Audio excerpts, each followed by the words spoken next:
Mga kablad, gumawa ako ng special chili cheesy pancit canton. So mga blad, tuturuan ko kayo paano gumawa ng special chili pancit canton with cheese. Here's my recipe.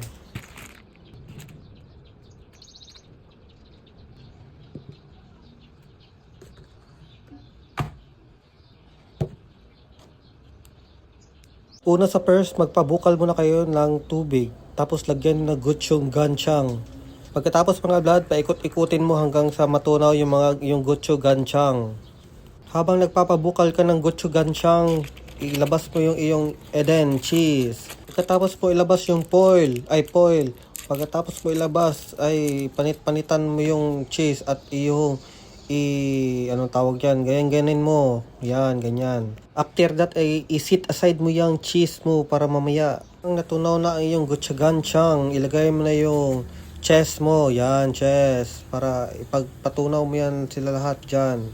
At nang natunaw na yung cheese mo, iset aside mo na yan para mamaya. Tapos magpabukal ka na naman ng water.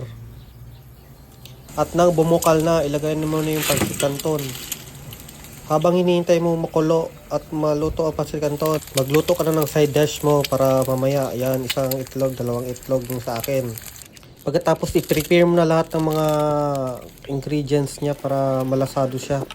Ilagay mo lahat-lahat, pati yung mga side dishes na mamaya mo na ilagay pala yung side dishes. Haluin mo muna yung set aside mo na gochujang. After mo na halo yung mga gochujang, ilagay mo na yung naluto mo na pancit canton para mas lalong sumasarap yung masaya. Ayan. Yan, tama yan ginagawa ko. Haluin mo na maayos. Yan, halo para sumama yung yung cheese doon sa pancit canton. Tapos ilagay mo na yung mga egg dyan. Ayan, ganyan. Tama yung ginagawa ko. Yan, tama yan.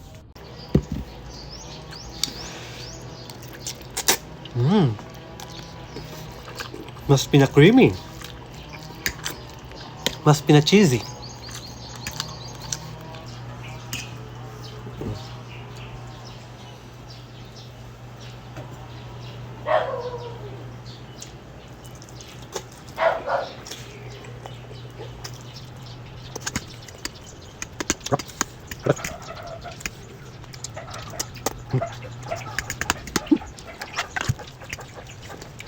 Parang maraming cheese, parang maraming cheese lang.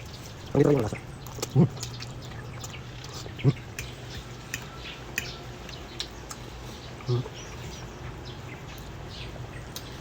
Papalamin natin.